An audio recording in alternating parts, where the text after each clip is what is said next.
ভবিষ্যতে এই ধরনের ঘটনা যেন না ঘটে এই ব্যবস্থা নেওয়ার জন্য আমি সংশ্লিষ্ট অথরিটিকে আদেশ করেছি এবং আমি আশা করব ভবিষ্যতে এই ধরনের ঘটনা ঘটবে না। পূজার সময় কিন্তু এখানে আরেকটা সমস্যা দেখা যায়, যেহেতু আমাদের যাওয়া আসা করে, মানে এই পারের লোক ও পারে পূজা দেখতে যায়, ওই পারের লোক এই পারে পূজা দেখতে আসে। আমি এই জন্য এখানে সবাইকে আমি অনুরোধ করেছি যে এবার যেন আপনারা বর্ডার বেল্টে ভালো ভালো পূজা মণ্ডপ করেন, যেন আমাদের লোক ওই পারে যেন না যায় পূজা দেখার জন্য, আর ওই পারের লোকও যেন এই পারে না আসে, এইটার ব্যবস্থা নেওয়ার জন্য।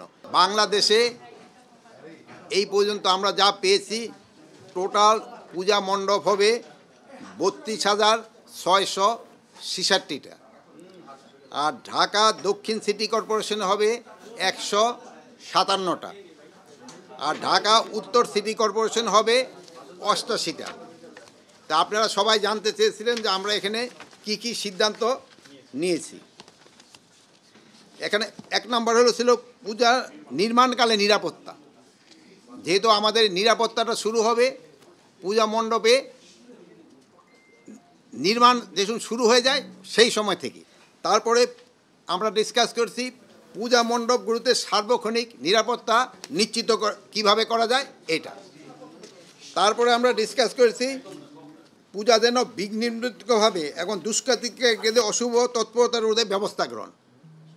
তারপরে আমরা গেছি দুর্ঘটনা রোধে ব্যবস্থা গ্রহণ ও উদ্ধার কার্যক্রম গ্রহণ। তারপরে আমরা আরও একটা ডিসিশন নিয়েছি পূজা মণ্ডপে আগত শিশু নারী দর্শনার্থীদের নিরাপত্তা নিশ্চিতকরণ। তারপরে আমরা আরেকটা ডিসিশন নিয়েছি বিদ্যুৎ সরবরাহ নিরবিচ্ছিন্ন রাখা। তারপরে সবচেয়ে ইম্পর্ট্যান্ট ডিসিশন নেওয়া হয়েছে স্বেচ্ছাসেবক নিয়োগ করা। এবারকার স্বেচ্ছাসেবক নিয়োগটা একটা ডিফারেন্ট হবে। স্বেচ্ছাসেবক বাংলাদেশের যে কোনো নাগরিকের থেকে নিয়োগ করা হবে এবং এই স্বেচ্ছাসেবকদের টাইমও দেওয়া যাবে। যে ধরেন যে স্বেচ্ছাসেবক রাত 1টা থেকে রাত 3টা পর্যন্ত, স্বেচ্ছাসেবক রাত 3টা থেকে রাত 5টা পর্যন্ত, এবং এই স্বেচ্ছাসেবকদের সংখ্যা কমের পক্ষে রাত্রে 3 জন, দিনে 2 জন, এটা করতে হবে। এ ব্যাপারে এই ভাই আমাদের সাথে সম্পূর্ণভাবে রাজি হয়েছেন এবং উনি আমাদের কাছে লিস্ট দিয়েছেন। যদি স্বেচ্ছাসেবক ঠিক মতো পারফর্ম না করে তবে আমরা কিন্তু এই ভাইকেই ধরব, এটার জন্য উনিই দায়ী। তারপরে আছে যানজট নিরসনকল্পে ব্যবস্থা গ্রহণ করা হবে যেন কোথাও কোনো যানজট না হয়। কিছু কিছু রাস্তাঘাটও যেন পূজা মণ্ডপে যেন দর্শনার্থীরা ভালোভাবে যেতে পারে, এই জন্য রাস্তাঘাটও কিছু সংস্কার করা দরকার হবে, ওইগুলিরও ব্যবস্থা গ্রহণ করা হবে।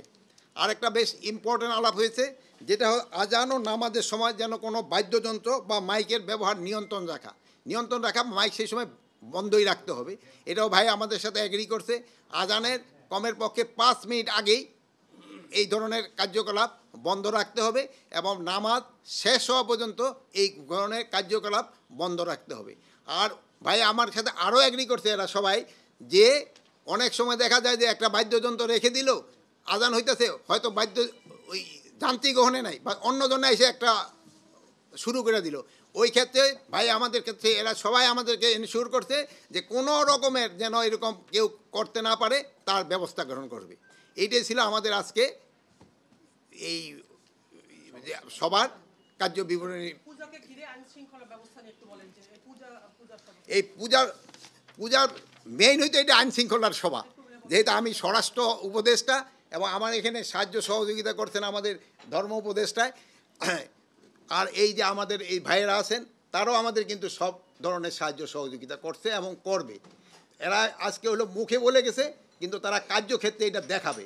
এখন শুধু মুখে বলে যাওয়ালে হবে না, যেটা কার্যক্ষেত্রে যেটা ইমপ্লিমেন্টেশন হয় এই ব্যবস্থা করা হবে। এই বড় বছর থেকে এটা ভালো প্রশ্ন করছেন, দেখি বাড়ছে কিনা।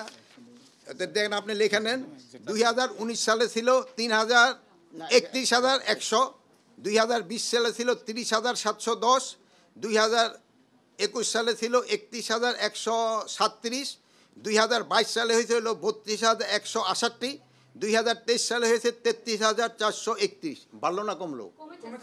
না, বাড়লো। 2022 সালে ছিল 32,168 আর এই 2023 সালে হয়েছিল 33,431, আর হলো 24 হলো 32,666। এই যে সংখ্যা আরও বাড়বে, ভাই বলছে যে পুরো সংখ্যাটা ওনারা এখনও দিতে পারে নাই, এই জন্য সংখ্যাটা বেড়ে যাবে। এই শাহপরণে যে হামলা হয়েছে আমি সেই সম্বন্ধে কিছু জানি না, বাট কোনো ধরনের যেন কোনো ধরনের হামলা না হয় এটা এনশিওর করার দায়িত্ব আমার। এই ব্যবস্থা নিয়েছে আইন শৃঙ্খলা বাহিনীকে নির্দেশনা দেওয়া হয়েছে।